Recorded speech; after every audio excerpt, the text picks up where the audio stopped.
Hey everybody, you've made it to the Jed Said Therapy channel, where a little awareness goes a long way. My name's Jed Thorpe, licensed therapist, and today we're going to talk about EDM. Not only is it the preferred music genre in the rave scene, it's also a scientifically backed therapy approach that... Wait. Alright, and welcome back. If you've ever confused EDM with EMDR, you're not alone. And let's get into the video because knowing is half the battle. And EDM listeners are too old to rave. Okay, back to the therapy video. EMDR stands for Eye Movement Desensitization and Reprocessing. Yes, it's a mouthful.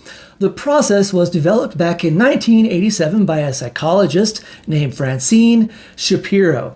The story goes that she was taking a walk, thinking about something upsetting, and noticed that her eyes were darting back and forth, and that somehow the emotional intensity of what she was thinking about started to drop.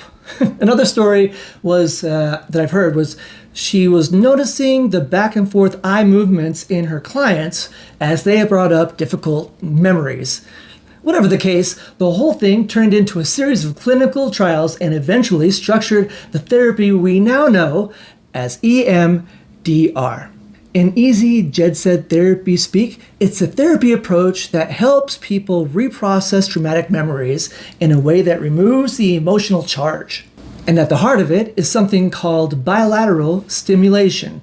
Usually eye movements, but sometimes tapping or sounds or even lights blinking back and forth in the peripheral.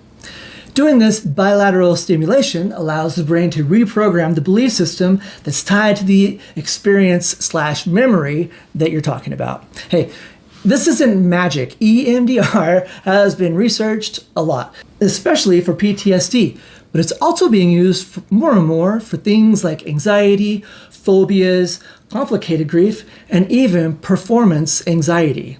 Now, you might have heard of something called A.R.T, Accelerated Resolution Therapy.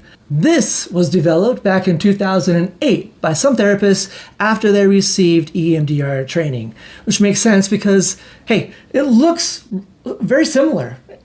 And just like EMDR, it uses eye movements to target and resolve distressing memories. The main difference is that ART bilateral stimulation is usually much quicker and involves 40 eye movements back and forth in 30 to 40 second intervals, while EMDR is slower, 9 to 15 eye movements back and forth, and usually less than 30 seconds in these intervals. Both are powerful, both can be effective, but they're coming from a slightly different angle, but not really. And that is EMDR explained Jed Said style. On a side note, I uploaded an EMDR video a couple years back, but made the mistake of comparing the tappers to what they should be called, which is probably why YouTube took him down.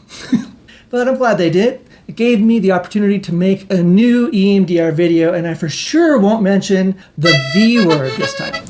If you like this video, you'll also like a video called When a Therapist Does EMDR from a couple years back. It's in between videos 183 and 185. Apparently, my disappeared EMDR video was number 184. Okay, I hope you liked the video on eye movement desensitization and reprocessing. And let's wrap this up. And hey, it'd be cool to talk about your experience with EMDR. Is this new information for you? Have you heard all this mumbo jumbo before? I'm looking forward to reading all about it in the comments. And if you want to hear more therapy explained quickly and goodly, join the Jed Said Therapy community by pushing the subscribe button. It's easy, free, and awesome. EFA. Come on in, the water's fine, and until next time, awareness up.